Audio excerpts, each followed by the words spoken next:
5 years and still talking. This is GabNet, the Great American Broadcast Network. Talk like you've never heard it before. Let's try it one more time, huh?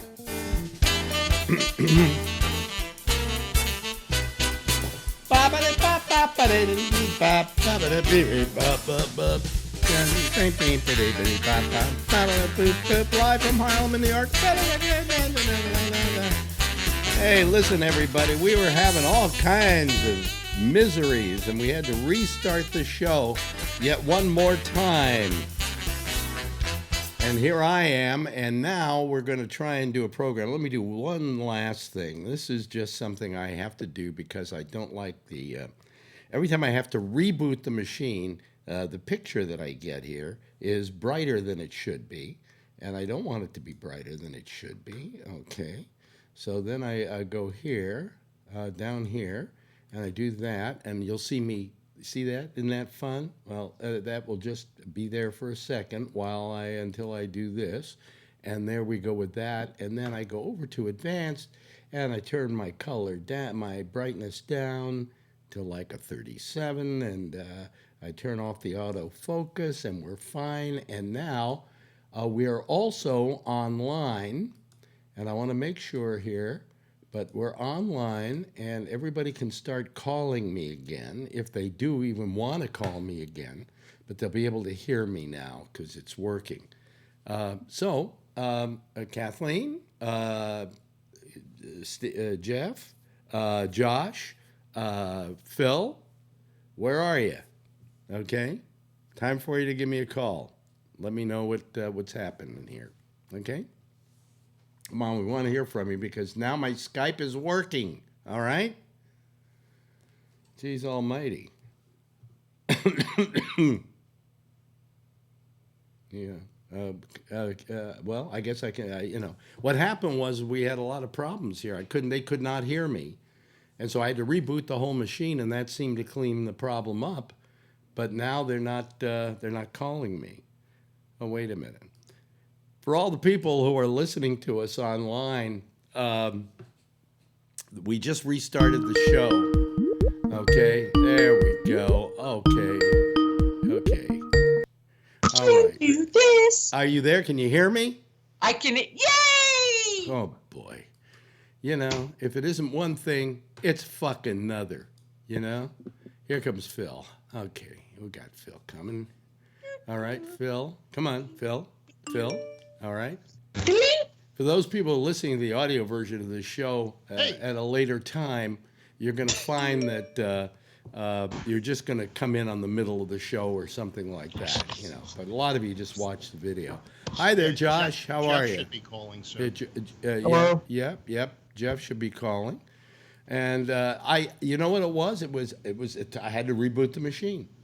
It wasn't somehow my Skype wasn't picking up my video for you guys. Or audio. I had to reboot my machine earlier, just a few minutes before the show, because the Skype wasn't working right. It was freezing, and it wasn't allowing me to choose GabNet as an address. They may have done an upgrade. Oh, yeah. I think it did because my layout looks different than it did the last time I had it open and called. Yeah. Like, the color scheme and stuff like that looks different, and I didn't change anything. So yeah. I had to reboot nothing. Well, I know because you don't have anything to reboot. It was always. Well, we had a nice conversation. I know, but it was driving me nuts. Well, you have a good video on the show, folks, tonight, but your audio that you're going to get of this is, it's going to be kind of sucko. No, it won't have a beginning because I forgot to turn it on here and record. Between Josh and Alex coughing and sneezing, am I going to catch something? Are you guys contagious? Right. But, all I know is that all I had to do was reboot and, it started up. It's funny that you go away for a weekend and maybe the machine's rebooted itself a couple of times for various reasons because I was having some problems this week. And then you come to the weekend and you come to to Tuesday, and you figure everything's going to be fine, but everything isn't going to be fine. Yay, Jeff. Yeah, here comes Jeff, ladies and gentlemen. There's Jeff. Okay, now you can hear me, right, Jeff? You sound wonderful. See, I sound wonderful. Of course, I sound wonderful. It's new screen time. New screen. Yeah. Oh, there you got it. Yeah. Okay. So That's a real pro. I'm getting. All right, well, it's been a great show. Good night, everybody. Goodbye. I wasn't even going to do a show tonight, and then I said, well, some people will be disappointed. Kathleen asked if I was going to do a show tonight, so I said yes. So she was probably looking forward to that, right? Yeah. No, you weren't. Was- Did you see? Did you have any legal work done today? What do you mean? Did I have any legal work done today? Was today the day you were seeing the going to court? No, it's next week. Oh, okay. But let me tell you a little story here. I'm getting a little pissed at my lawyer, okay, which is not a good thing to do just before you're going to court.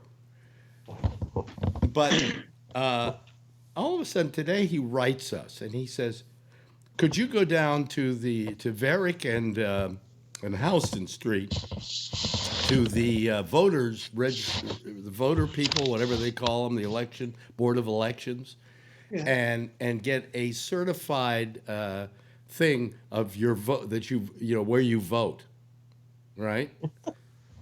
And I'm thinking to myself, the trial is next Monday, and this is what, Tuesday. Shouldn't you ask for this like weeks ago? And with us, it's like Varick and Houston Street is in another planet. Okay, I mean, It's in the Bowery. no, it's not in the Bowery, but it's down in that area. Yeah. So girlfriend took the day off today because she had something done in her back, and I said, let's just go down there. Let's just get this over with. And it had me pissed off because I just wanted to stay home and nurse this cold, right? So we get in, we get on the 2 train, and the 2 train takes us to the 1 train.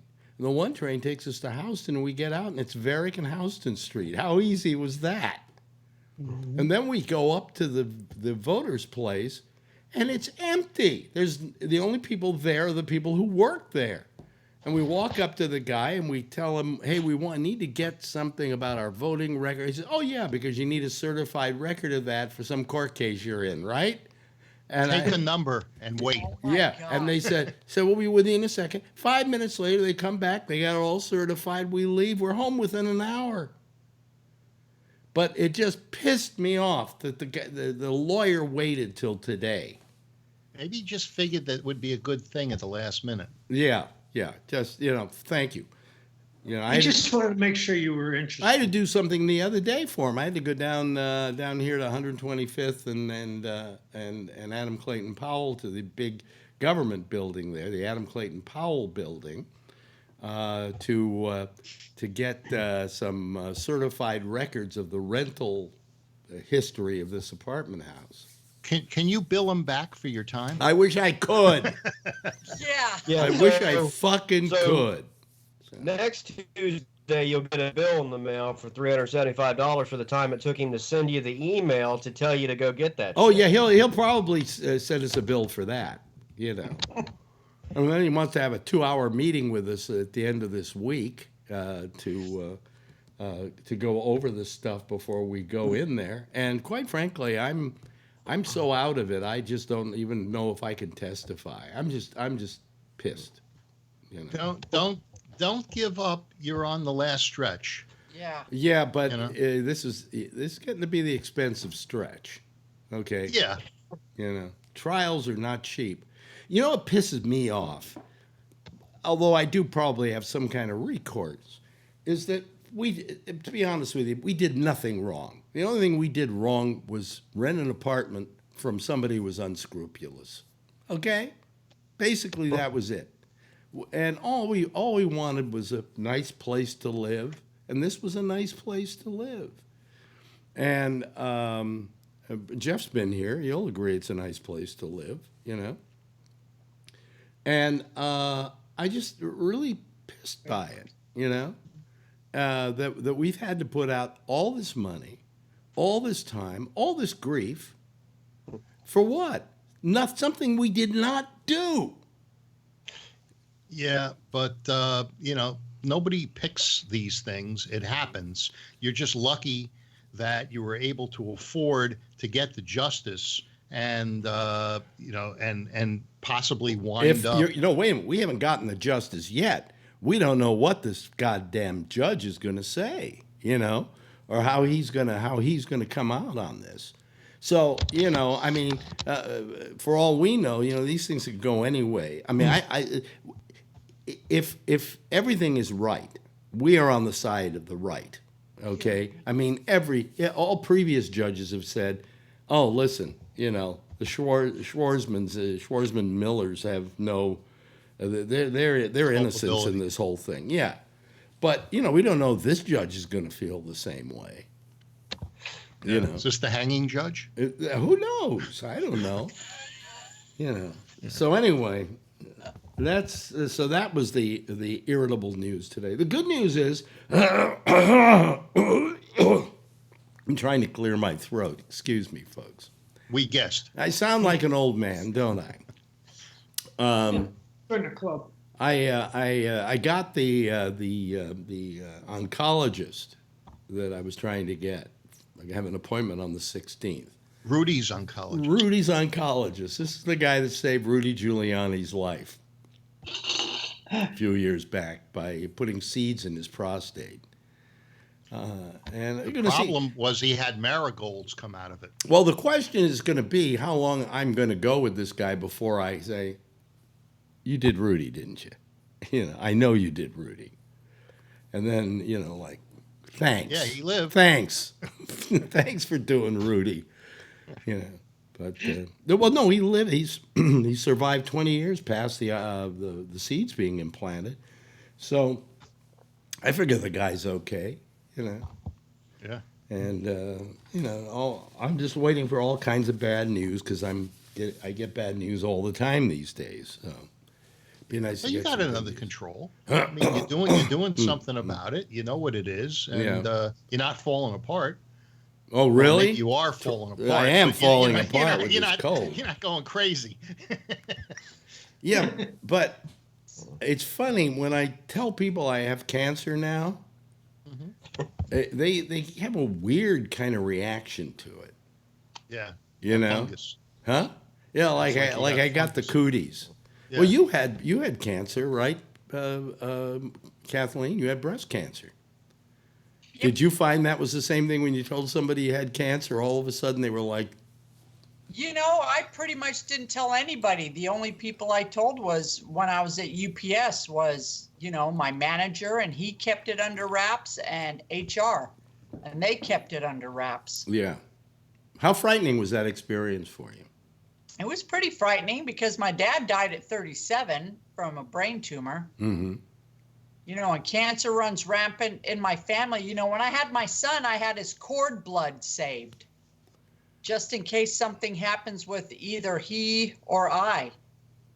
Now, what saving the cord blood? What are you talking about? Stem cells. Stem cells. Yes. Yep. Good. That's good. That was good thinking. Now your son's 14. Yeah. So 14 years ago, stem cells were sort of cutting edge and really not. Bush was saying that they were bad, and 14 years ago, nobody was saying they were bad. What they were arguing was where they were getting the stem cells from. Yeah. But Bush, he didn't care for it. Stem cell research wasn't high on his approval list. No. And 14 years ago would have been in the thick of that. So, and now it's a part of medicine. Yep. Yeah. And I did my research for 6 months, and I discussed it with my mom, who was a nurse. And when she was a nurse, she was first an oncology nurse. As a matter of fact, when AIDS first came out, I remember her sitting us down telling us about this blood disorder. There were all kinds of rumors and stuff out there. So when I told her that I wanted to save Sean's cord blood, she said, "Oh, yes, absolutely." Yeah. Because you never know down the line. Yeah. That was cutting edge. Yeah. And I pay 125 years to have it banked. Oh, really? So every November I cut a check. Oh yeah. Yep. How expensive is it to bank it? $125 a year. Yeah. Nothing. Okay.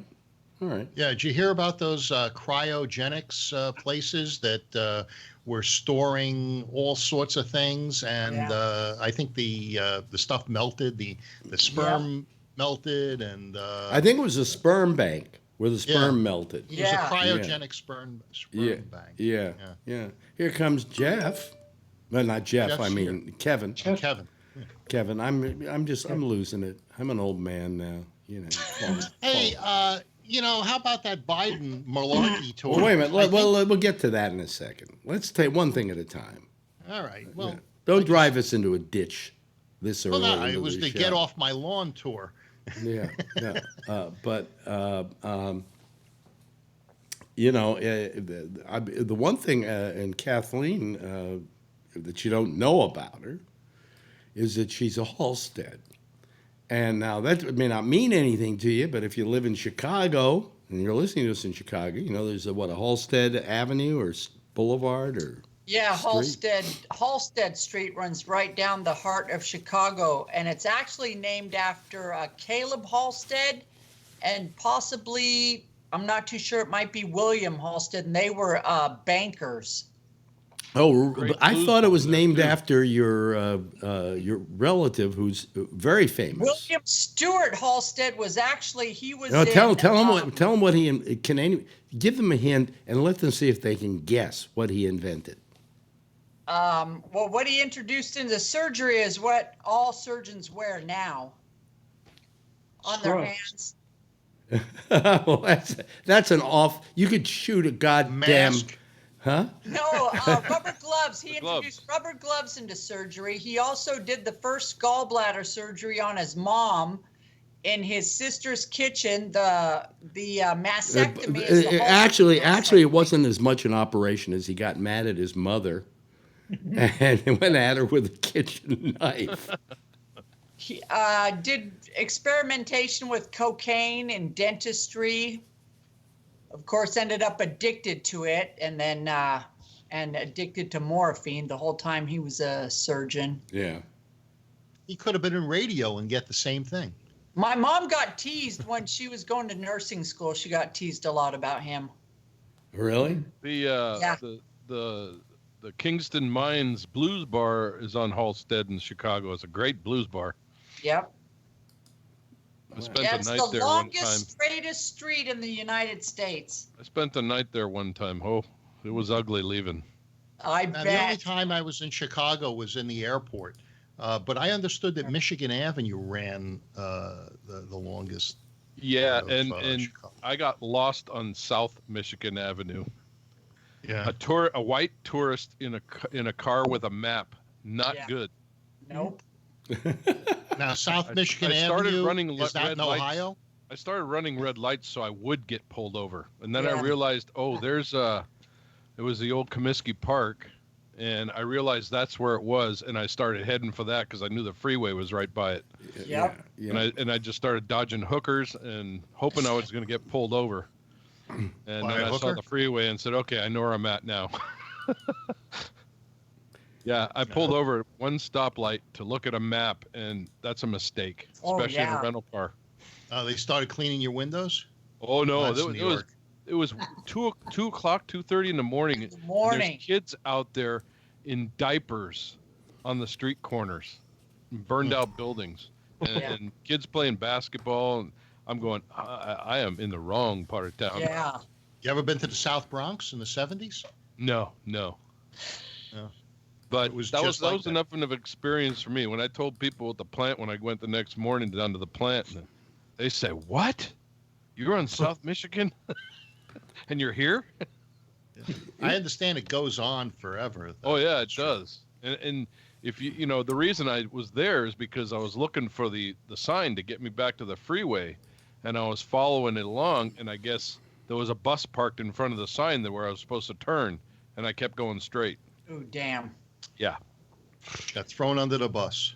Because that's how Halstead Street is. The one end, it's in the whole financial district. Clear on the other end, it's the hood. Yeah. So rubber gloves, folks. Before that, they didn't use rubber gloves. Were they That's the what's nitro scary. gloves or just the latex ones? Well, what happened is his assistant surgeon, when she would dip her hands in the carbolic acid, she had eczema, and if she was having a breakout, it was extremely painful. So he telegraphed the Goodyear company and said, hey, can you guys make a pair of gloves, from the fingertips past the elbows, not too thick so that we lose tactile function. Oh, yeah. And they said, yeah, okay. And they sent him 2 pairs, and it worked, and they used them ever since. Now we use them for working on our cars. Everything, yeah. Well, I have a pair here. Here we go. You always like to hear that lovely snap. I love to.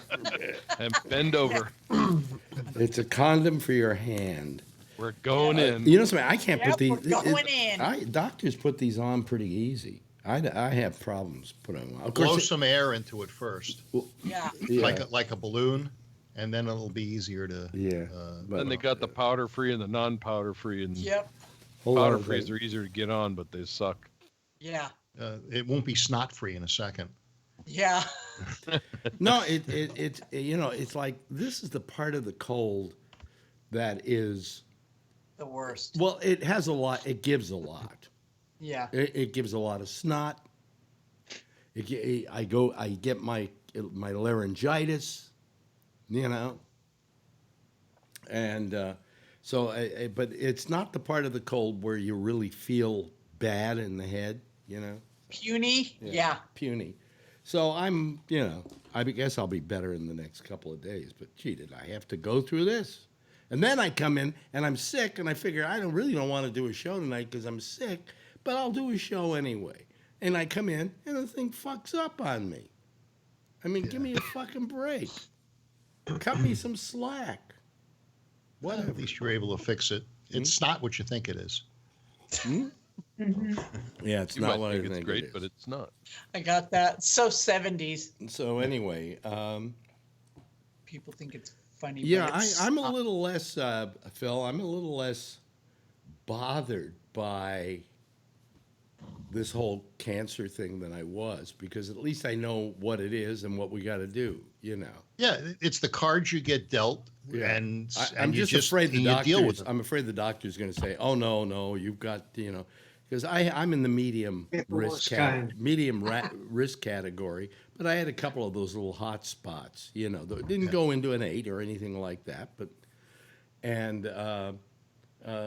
so I'm wondering if he'll say to me, "It's not good," But my doctor felt it was fine, They'll treat it, and and they'll monitor what's going on with the PSA, and they'll give you some more tests. And if the treatments don't work, you can always do what I did. I mean, it's 2 weeks of misery. Actually, what they'll do with me if it starts going back up again at my age is it put me on hormones again. They're going to put me on hormones anyway for a couple of months. So everybody, get ready for me to grow tits.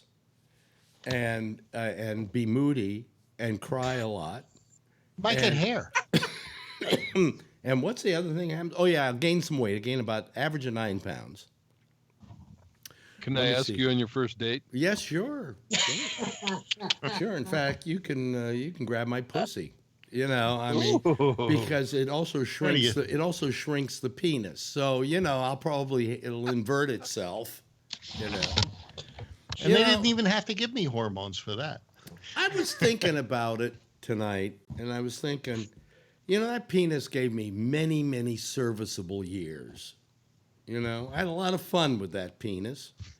And if this is what happens now, I guess this is what happens now, and I'll just have to say, goodbye, guy. Nice having you Try the around. other side. Hey, I was talking to a customer today, and she'd gone through a lot in her life, and I had sent her a book, Man's Search for Meaning, by Viktor Frankl, and she's got MS. Her husband committed suicide about 4 months ago. Yeah. So her life wasn't going all that well, and so she wanted me to measure for carpet today to help her sell her house, and. I said, yeah, I had prostate cancer. And she says, yeah, my dad had prostate cancer. He passed away. She says, does it work? And I said, no.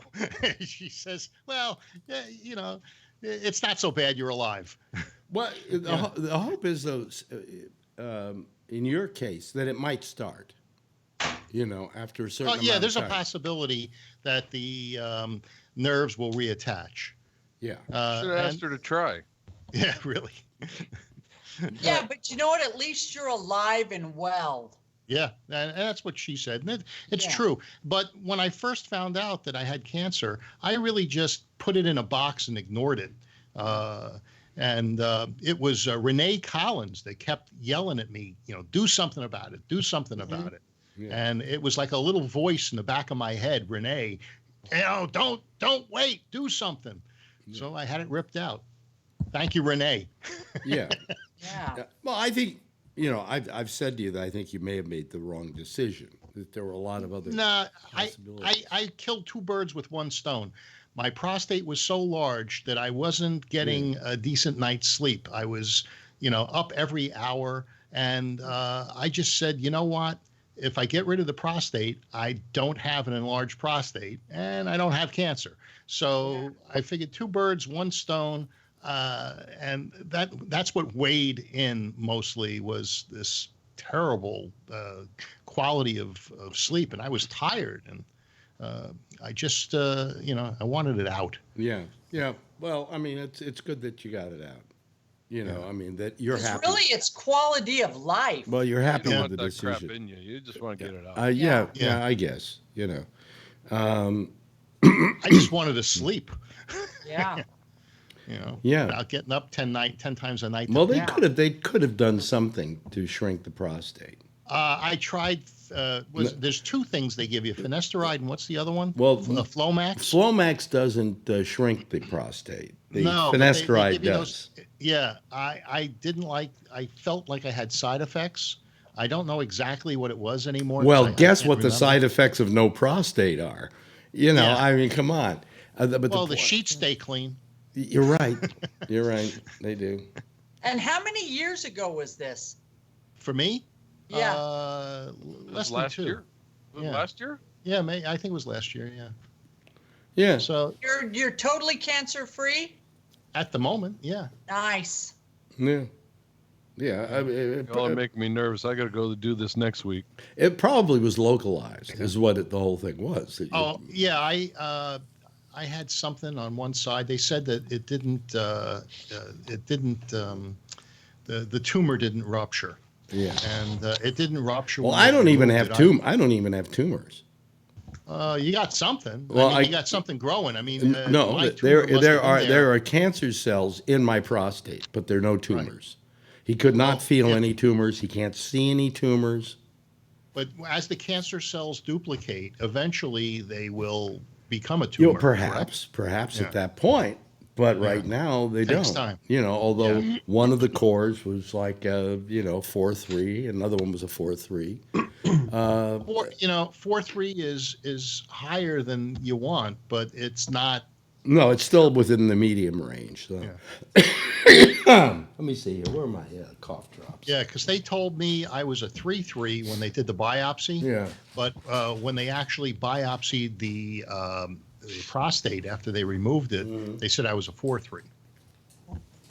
So it was probably a good thing that I. So you were what after they removed it? My earphones. They biopsied the prostate and I was a 4.3 rather than a 3.3, which is what they thought at the time of the prostate biopsy. Yeah, but with a 4.3, you still probably could have survived having radiation and. Oh and yeah. Yeah, I was offered radiation, but radiation wasn't going to do anything about the size of the prostate. Yeah, but I think if they did hormones, they could shrink that prostate a bit. You know? Yeah. But, I didn't want to do it. And you couldn't do the seeds because your prostate was too large for the seeds. Exactly. Yeah. See, my prostate is not large at all. Oh, yeah. That's because you've been taking finasteride for the last couple of years and you shrunk it. Yeah. But I think I qualify for the seeds, and I may go with the seeds, I think. The seeds they call the brachytherapy. Yeah. Yeah. And that's it's not experimental, and it works. It's as good as any other kind of radiation. Ask the guy. The advantage is it's maybe at most one night in the hospital, and then you're out, and that's it. Ask the guy how many people that have this procedure have had a reoccurrence of the cancer in the prostate. Supposedly, and how does that compare? Supposedly, in his case, in an article that I read on him, he said he had 10,000 patients with prostate cancer, that he did the seeds on 5,000, and only 2 had a reoccurrence. Oh, so well, that's pretty good. 2 out of 5,000. Yeah, the urologist that I spoke to at Kaiser, the second urologist, tried to tell me that method, which I didn't qualify for, but that method, they had more reoccurrences than others, and they steered me away from proton therapy because they said it was too new and they don't have enough. The thing that I think I would probably go for if this guy is really into the seed thing, so he probably will try and sell me on it. But reoccurrence in my situation may not be reoccurrence like it would be in somebody with worse. Okay. When I had that false test and I thought that I had a reoccurrence a month or so ago, 2 months ago, I was reading that if I had, for instance, radiation, and it's common for prostate cancer to reoccur even after the prostate is removed, because some of the cells may end up traveling around, and so they said that I believe I read this right, that they can't. That if they try to do radiation after you've had radiation on your prostate, it's not as successful. But here's an interesting. Because my prostate was removed, I would have been a better candidate for radiation on the second go around. Yeah. Here's what they do actually. If your cancer reoccurs, if your cancer travels, your prostate cancer travels to other parts of the body, it is the only cancer. What they can do is they can stop it with hormones. They can slow it down with hormones, even if it's spread somewhere else. I thought that the place it would go if it's spread would be bone. They said it goes to your bones. Yeah, but they can still, I think, using hormones. Yeah. Pull it back. Really? I don't understand it completely, but anyway, you've got the other thing they've got is this cyber knife, and it only requires 5 visits. I don't want the thing where I got to go for 40 visits to a goddamn radiation lab. I didn't want that either. And for 10 minutes each one. I suppose you have your choice, and I would tell him either do the seeds if you feel they will do the job, or do the cyber knife. I said, but I'm not going to go for 40 visits. But find out if they do the seeds, if it limits any other procedures, should it not give you the results that you're looking for. Yeah. All right. Well, we'll who cares? I'll be dead by then anyway. So. Well, it gives you something to do and topics to talk about. Yeah. But Kathleen does not look happy with this discussion. But that's only because she doesn't have a prostate, and she feels she's being left out. No, not at all.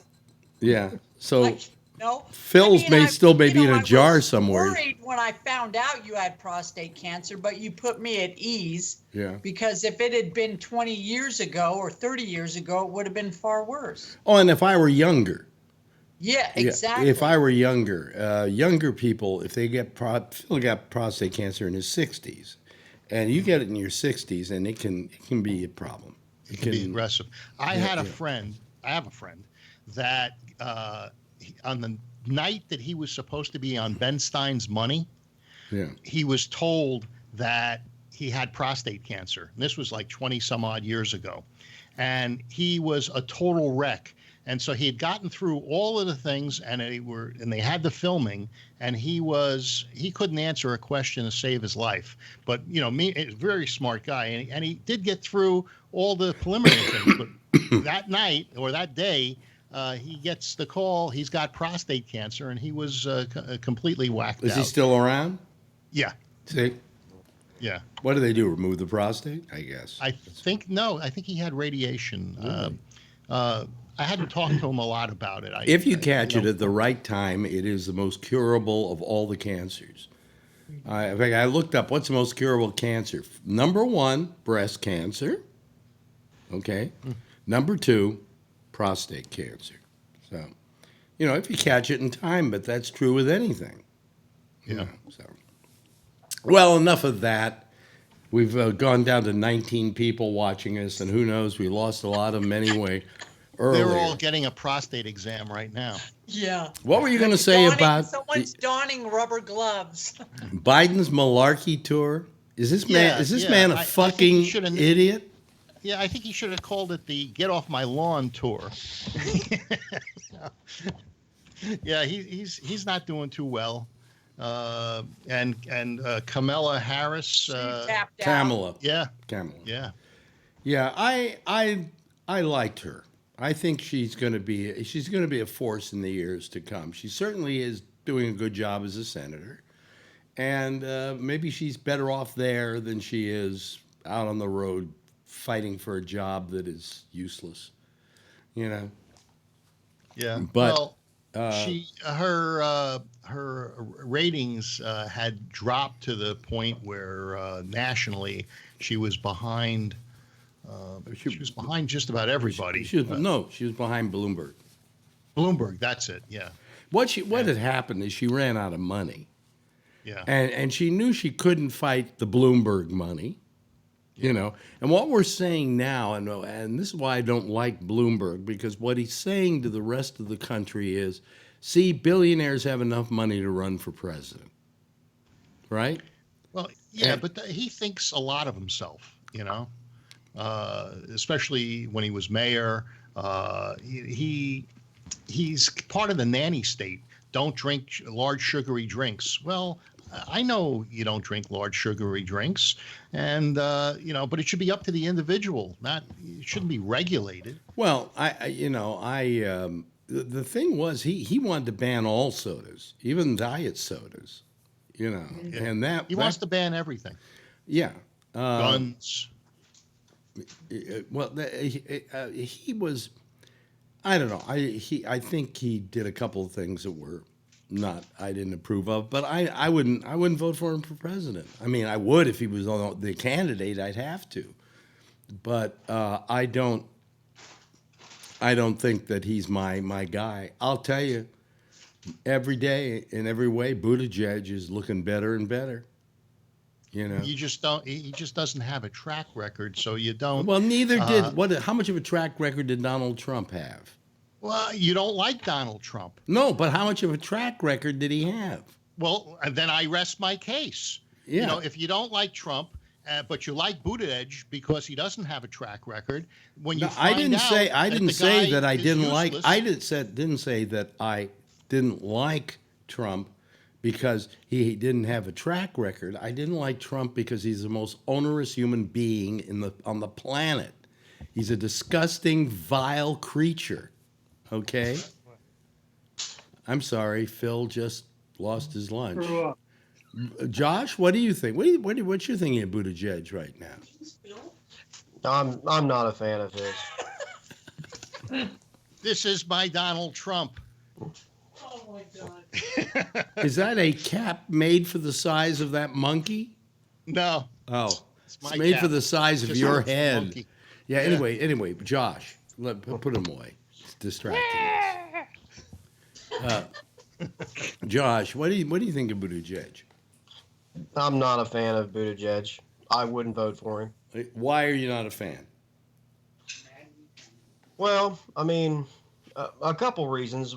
One of them that I just can't really quantify for people is, and some people aren't going to like it, is sometimes you just watch someone speak or see them on TV and, you can't help it, but you just get a feeling where you just say, I don't like that guy, or I don't like that woman, for the job. It's not a personal thing. I mean, it's not like I wouldn't, help the guy if he were stranded on the side of the road or anything. I'm just saying he's running for president, and, my initial reaction is I don't see it. Don't feel it, But on top of that, I mean, a couple other reasons. One, I don't think that he's electable in an election versus Trump.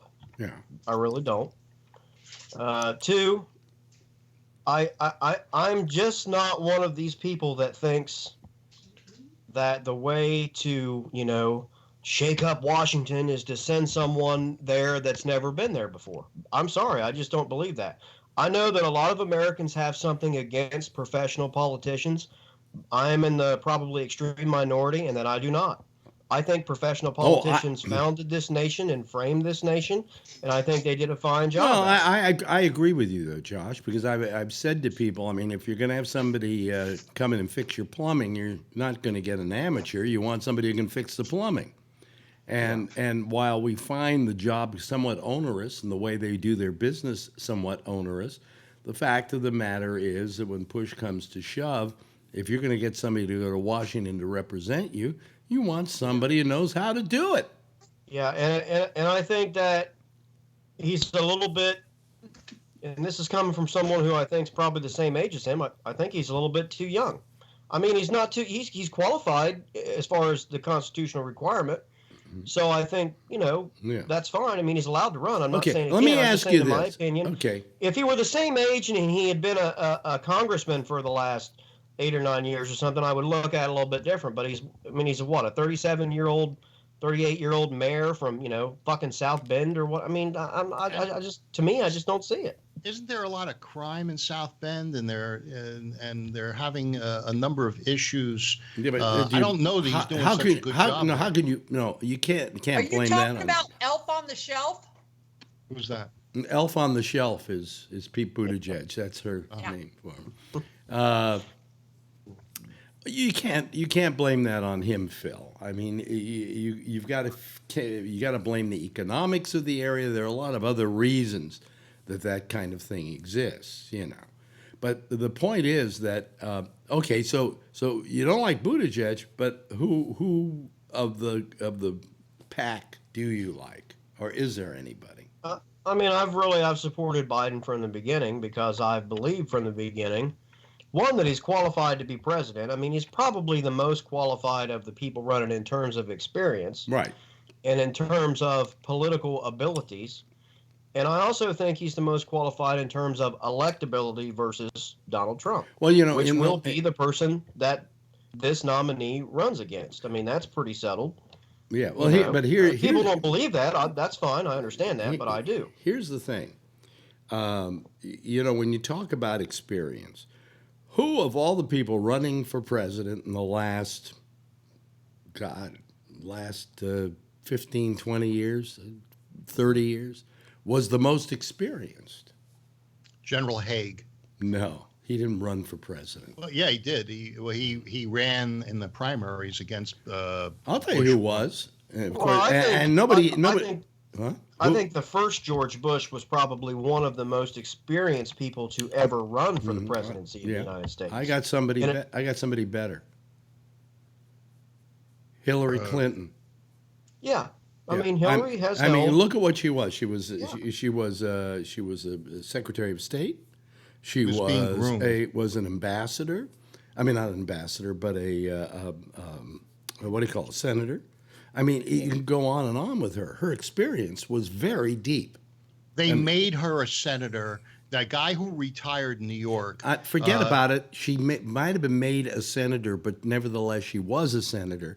And since she had done all these various functions, she knew how the country worked better than. I know how to take a crap in the toilet, but that doesn't make me a plumber. You know? What does that mean, Phil? Well, Hillary Clinton was made a senator. What did she ever do? She did nothing. She was the Secretary of State, and she fucked up things when she was Secretary of State. All I know is what did she fuck up as uranium. What did she fuck up as Secretary of State? She fucked up the uranium deal with the Russians. I believe Benghazi was another. Well, that was her fault. That was her fault. Aid to the. That was her fault. Yeah. How was that her fault? And then she covered it up. Wait a minute. How was that? Covered it up. How was that her? How was that her movie. fault? How was that her fault, Phil? Well, it was her fault because she covered it up. Look, covered what up? The Benghazi thing. She said it was due to cartoons and a movie that was the original. That was the original thought that was flown by. After about a week, that notion was gone. Yeah, come on, it's absolute bullshit. Phil, Benghazi was caused by the ambassador. He helped. He put himself in harm's way. He fucked up. He was told, do not go to Benghazi. Okay? And he said, I want to go to Benghazi. And he took his people with him. And that happened. And he was warned not to. Okay? Oh, go ahead. I'm sorry. No, go ahead. No, I was just going to say, but in terms of the current political debate, none of that stuff to me really matters. The argument was over whether or not experience is important to be president, and you were just arguing that she had a lot of experience. Yeah. And I mean, whether or not she was any good at it, I guess, is just, it doesn't matter. That's like saying some places want to hire a supervisor, and they say, well, I only want to hire someone that's been a supervisor before. Okay, well, just because you've been a supervisor somewhere for 10 years doesn't mean you were any good. I mean, you could have been the worst fucking supervisor that place ever had, and here's this guy over here who's never been a supervisor before, never been given an opportunity. He would do 10 times the job.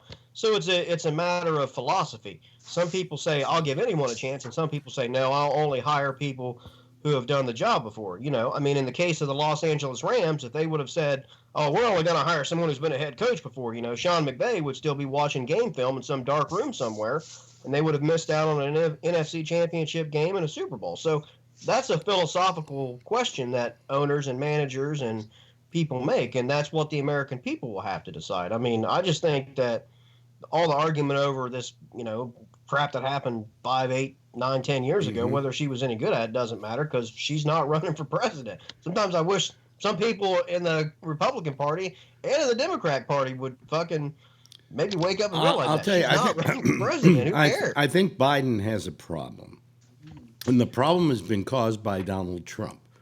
In his desire to negate him as a candidate, Biden as his competition, he asked the Ukraine for something he should have never asked them for. But in the process, he still tainted Biden, no matter what. You know, he managed to do the deed because people are now thinking, well, did Biden do something wrong? You know.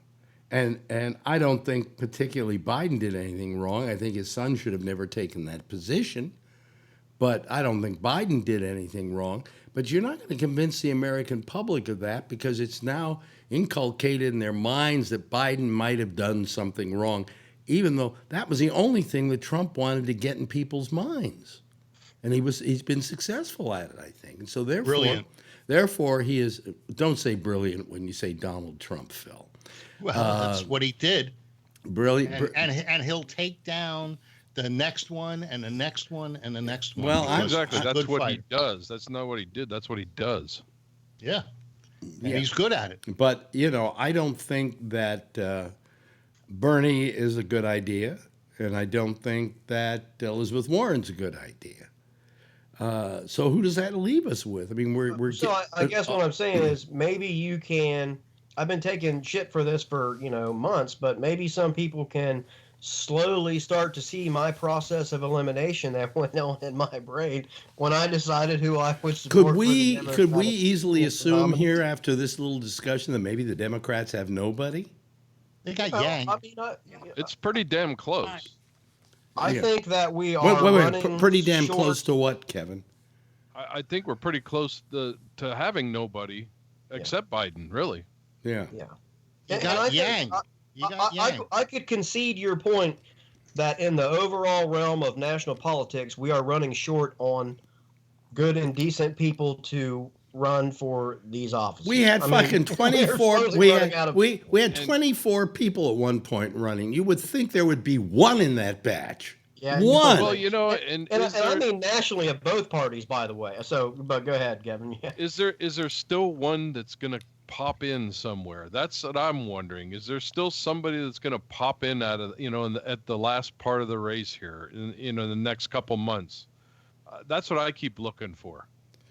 But who? That's possible. There are a lot of people go, "Oh, Michelle Obama," but she Michelle doesn't Obama or Oprah or whoever. I don't know. Michelle It's Obama, like, but she doesn't want it. She doesn't want anything to do with it. yeah.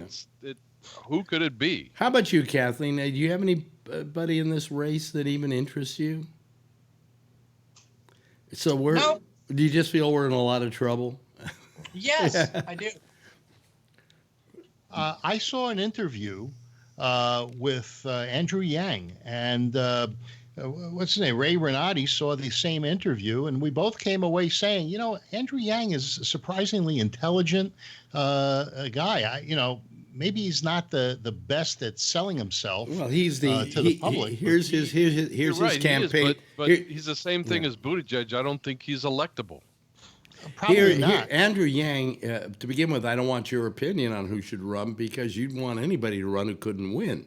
No, that's not true. I want somebody that will be the best for the country.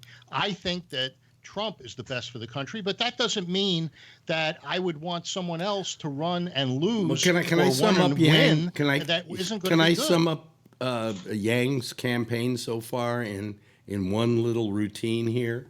Yeah, the $1,000. Yeah. You get a car, and you get a car, and you get a car. Yeah, he that's not who he is. And I think whoever is feeding him what to say is doing him a big disservice because his whole thing is, the economy is changing. Robotics are going to be a big part of it. And we're going to need to do something to prepare the people to deal with this and re-educate themselves to handle this new economy. And by giving them some money every month, and I don't necessarily agree that that's the right way to do it, but this is what he's saying. But by giving them this money, they can make a choice whether they want health care. They can make a choice what they want and use it any way they want. But he's giving them the opportunity to deal with this new economy. And no one else is talking about this. Kevin constantly used to talk about, how robots are going to take over and there's going to be less and less jobs. Right, Kevin? And here's a guy, and here's a guy that's talking about it. And I just fall back with people like, Andrew Yang or whatever. I mean, I won't deny his intelligence. I just think that I have watched, roundtables of historians after historians and read papers and books and come to the conclusion, and like most others, that some of our least effective and worst presidents were some of the smartest, the most intelligent people to ever hold the office. And I've just almost come to the conclusion that, I don't want someone who is as stupid as Donald Trump, and I truly believe that he is not a very smart individual. But I don't know that if you tell me someone went to Harvard and, he got a 12.0, it was the greatest fucking graduate ever, and then he went here and he went, I don't care. Because some of those people were some of the most ineffective leaders this country is. John Quincy Adams, Woodrow Wilson. Some of the most highly educated people. He's the problem that we have today. You need somebody that's book smart and street smart. Well, here's the problem. Here's the problem, is that the notion that somebody who's good with money makes a good president should be just gotten rid of immediately. The people that are around Trump that I have seen interviewed all say that Trump works in a different way than other people. What he does yes, is he does. He puts people in a room and he has them hammer it out, and then he makes his decision. So you see this conflict taking place in the room, God but what bless him. he's doing is he's getting both sides of the issue. Trump is a very intelligent guy. Oh no, you're mixed. Well, you just believe in the media. But Phil, meanwhile, I don't believe the media. I listen to what the man says, and what the man says is totally and utterly idiotic. Okay. I don't want my I'm sorry. I don't want my president on stage using the term bullshit. Okay? I'd like a little more dignity for my president. Yeah, well, everybody's got dignity. But, meanwhile, this guy is getting stuff done. I can say bullshit because I'm doing a second-rate podcast here. But the fact is, when you're president of the United States, you're setting the tone for the rest of the nation. Wait a minute. I'm sorry, Alex. This is the #1 podcast on GabNet, and don't you forget. I realize that. Okay, now stop putting it down. Serving over a dozen people. A baker's dozen. Huh? Yeah. A baker's dozen. That's a royal flush. How was everybody's Thanksgiving? Good. What did you do? Baked, cooked. Yeah, made a turkey. Yep. Yeah. What is your signature part of that meal? Because don't say the turkey, because the turkey is either good or bad on its own for the most part. Probably for my son, it was the yams because I used apple brandy. Okay. See, because would you agree with me that the turkey is just something that does it's either a good turkey or it's a bad turkey? Well, what I did with the turkey is I went across the street and picked some rosemary out of Jim's front yard, my neighbor, my domino buddy. Yeah. And then I picked an orange from my neighbor behind me and I chopped it up and I rinsed off the rosemary and I shoved it into the turkey and then I baked it and it just came out fantastic. Yeah, but part of it has to do with having a good turkey that isn't too dry or whatever when it's cooked. Right. We had a splendid turkey here, but Marjorie she did a stuffing that is killer stuffing. It's just blows your mind. With sausage in it and apple and very very little breading in it. It was just wonderful. What's interesting? I got to tell you this. We it started out that we just invited our friends Jack and Natalia over to be with us for Thanksgiving. And as you know, Jack has not been well lately, and he's 88. And all of a sudden, as two other people said, "Oh, we have no place to go, so okay, come on over." Finally, before we knew it, we had 9 people. Nice. Right? And she bought too small a turkey. But so was this dressing like Herosis, where you don't... I'm telling a story here, Phil. Yeah. Well, I'm thinking about the dressing. No. There was this one woman there who was 93 who came over with somebody. And my friend Jack has been ailing and he's hardly, he's just sitting at the table kind of like not entirely 100% aware of where he is. He's 88. This woman is 93 and sharp as a nail.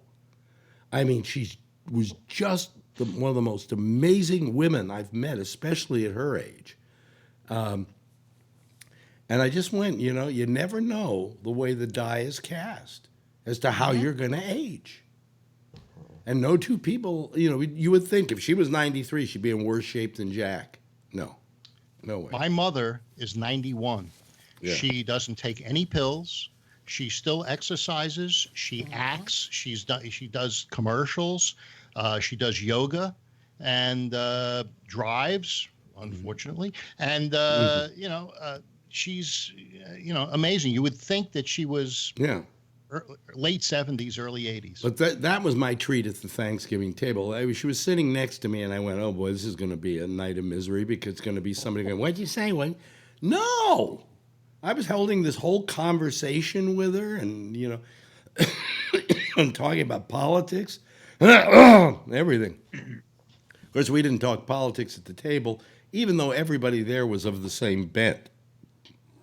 But it's been said that this year, at a lot of Thanksgiving tables, people are not mentioning politics. They're straying away from it because if you got 9 people there, at least 2 of them are going to believe the asshole's doing a great job. There'd be a food fight. There'd be a food fight, and why have misery on? So nobody was talking politics at Thanksgiving tables this year. Probably smart. What did you do for Thanksgiving, Phil?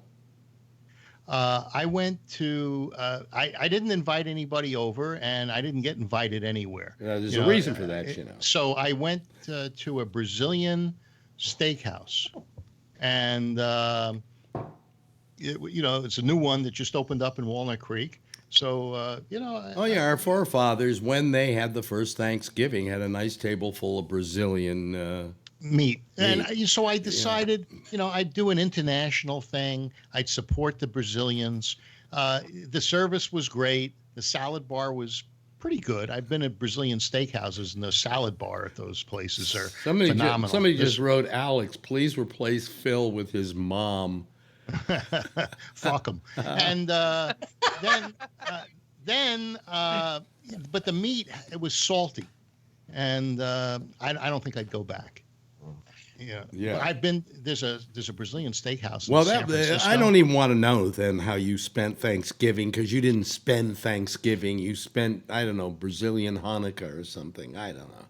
Well, I gave thanks over at the Brazilian restaurant. Right. Yeah. Right. How about you, Josh? What'd you do? The night before, we were staying in a hotel somewhere together, but we came home that day, and we didn't go anywhere or do anything. I don't typically go to my family's gatherings, so. Did you make a turkey or anything like that? No. Her and I don't usually do much for the holidays. Because I like Thanksgiving because it's the one holiday that really is just kind of nice. There's no religion associated with it. There's no great pressure unless you're the person having to make the dinner. It's just eat and enjoy each other's company. How about you, Kevin? What'd you do? We had ours here. Mm-hmm. It was supposed to be up at my mom's at the new home, the new apartment at her elderly living home that she moved into last year. Yeah. Last 6 months ago or whatever. And it kind of got turned around and ended up at our house, which was a chore for her to get down here. It's 150 miles away. So my brother, who I haven't talked to almost all year, decided he was going to come down here because he decided to take her down here. And that was kind of interesting. Yeah. There was one Trump joke he brought up, and it just brought crickets to the dinner table. Hey, where do people stay when you have relatives? Do they stay in a hotel or do they stay at your house? Oh, they didn't stay. They just came down and left. 150 miles and then you eat and go? Yeah, they just came. We have early, we had dinner about 3 o'clock in the afternoon, 3:30. And then they left about an hour and a half or so later after dinner, and they get home. They get back up to the, Burlingame about 8 o'clock or so. Now you did, Kathleen. You did Thanksgiving at home at your place this year, right? Yeah, because usually we go up to my parents, but in lieu of what's happened, and it's my son's favorite holiday, so it was nice.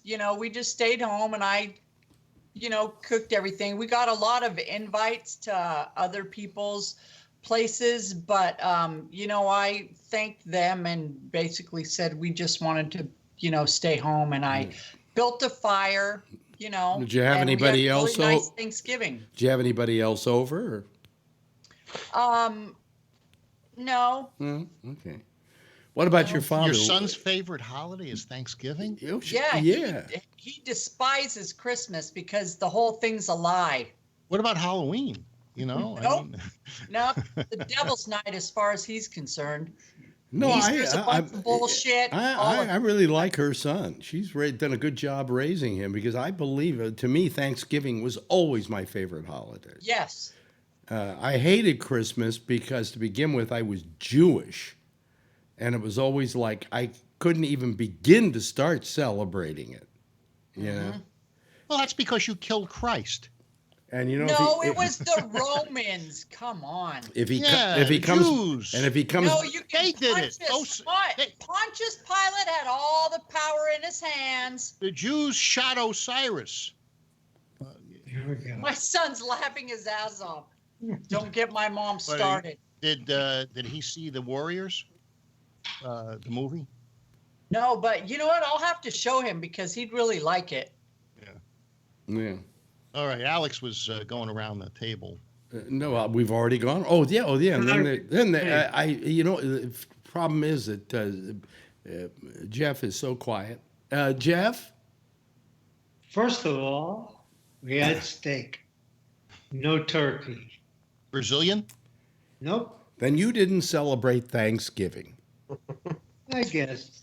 You know, It I don't have to maintain. be turkey anymore. A lot of people are going to prime rib, ham, and all kinds of different stuff now. So I'll tell you what happens. You're coming down this weekend. We're It's a supposed to meal. have lunch together.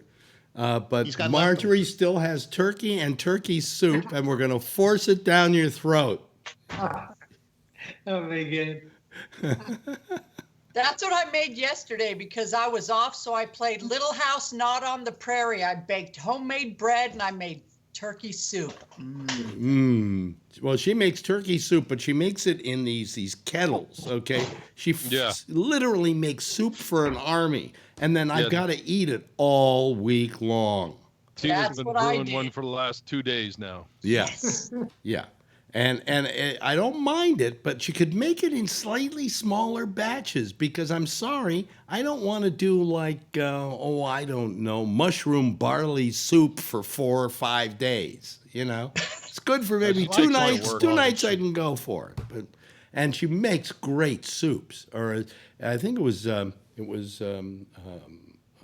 Albert who said that she doesn't make soup. She makes a stew. That's really what it is because it's so thick and good. She's really the soup maker. Yeah, she'll leave a little bit here and then take the other 3 gallons to work. Yeah, well, she's got these little containers. She bought a whole bunch of them, and she takes them to work and pushes her soup on everybody. Hey, you know.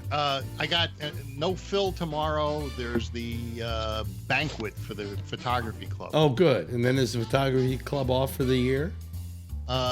Yeah. Okay. Until January. Too bad. Anyway, that's it. I'm glad, we finally got a show going here after equipment problems and all of that. And to you people listening to the audio-only version, it starts in the middle. What can I say? Hey, listen, thank you, Kathleen. Always love seeing you, darling. You must come see us again.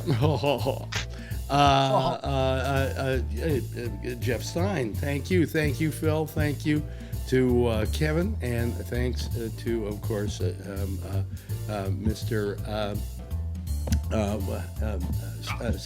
Josh Wheeler. I'm losing it. Hey, all of you people, why don't you give a big wave goodbye, and I'll give you a big wave goodbye back. Okay, there they go. That's our people, okay? And we finally got our Skype going. And, life is better, okay? All right. Anyway, what's wrong with the audio here?